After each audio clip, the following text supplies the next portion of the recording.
Well, here we are in beautiful Palos Verdes again. The weather's not great, but it's not bad. We're out here, the ocean in the back, the palm trees, lots of wine to go over that's been waiting for me here, so happy to be here.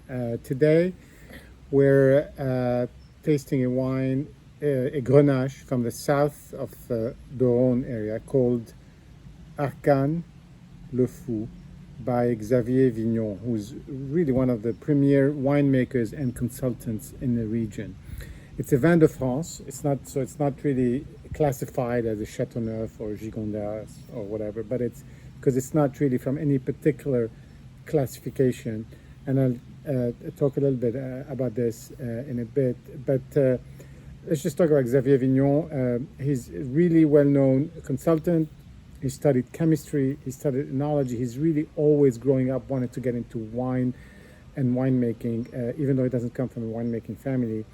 And so over the last 25 years, he's been consulting with several really well-known properties, helping make different kind of Chateauneuf-du-Pape, primarily in the south of the Rhône. So focus on Chateauneuf-du-Pape and Chateauneuf-based sort of varietals like Grenache, Mourvèdre, and some other stuff. So, and then he makes things that appeal to him. He did work in the Champagne area, so he has this notion of assemblage that can transcend a region or even a vintage, just whatever makes it work. And he has this series of, he calls Arcane, that Arcane is a French word that means kind of some sort of, not know in a secret, if you want, inner workings of a custom or a science or an association. That's what arcane means. So it's like something that's not open to the uninitiated. So something a little bit not easy to understand. But anyway, it doesn't matter. He makes a lot of these arcanes, and each arcane is a one-off. So Arcane Le Fou. That's it. This is the year he made it. It's one off. He's not going to make it again. He'll make something else.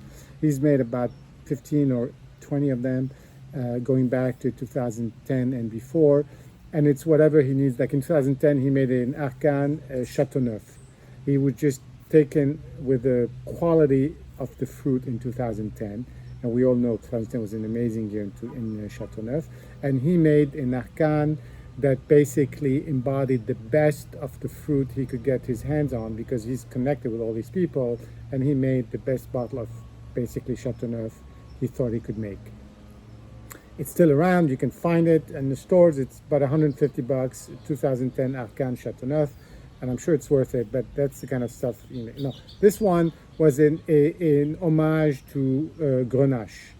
And it's going over, I think, the last 5 vintages were all very good. So it's not there's no year on it. It just came out. It's Grenache, 85% Grenache from all sorts of different, I think from 10 or 15 different properties. A little bit of Mourvèdre, a little bit of some other wine, I forget, Calico or something like that, and 5% of, I think, Syrah, maybe some. Anyway, so. This is not very expensive. It's not like the other one. This is a $30 bottle. It's sort of like a high-end Côte du Rhône, if you want. And knowing the maker, and knowing his philosophy is something that you can certainly look forward to enjoying and getting some interesting getting something interesting out of it. Anyway, the color is it's very alcoholic. It's 15%. You can see it in the legs. I don't know if you can see that. Yes, you can see it through the banister. The color is very still very young. It's got a strong violet rim. It is really got that violet sort of Southern Rhône, Grenache, and Syrah. But the core is pretty deep. On the nose, you have that fruit that's really typical of the Southern Rhône, of the young Grenache, like a really nice Jeunesse Côte du Rhône or something like that. So it's a little bit acidic. It's maybe more raspberry than ripe, blackberries. And it's very alcoholic.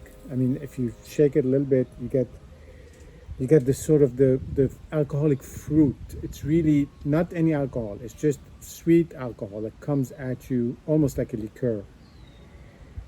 And then you start getting a little bit darker on the fruit. Maybe dark cherry. Maybe a little bit of strawberry.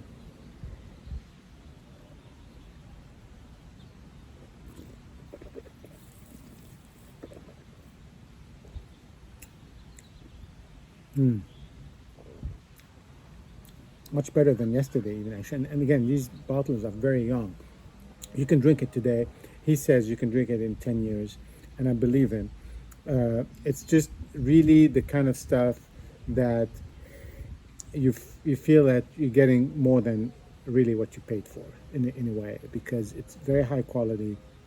It's got all the elements. It's not going to be a really fine Chateauneuf du Pape that you've aged for 20 years, and you get that sort of fineness that now it's distilled to its core essence.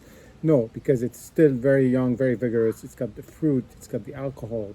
And I don't know what it's going to be like in 10 years. But it's very enjoyable right now. Open it up way ahead of time. Just let it breathe. Let it really take its time. You got a little bit of licorice here on the finish.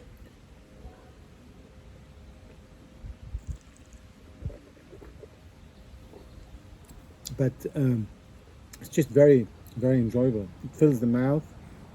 It's tannic, but it's fine. It's part of the character of the wine, and it's something that you can enjoy. Also, it's probably very good for the summer because you can drink it at let's say 14, 15 degrees.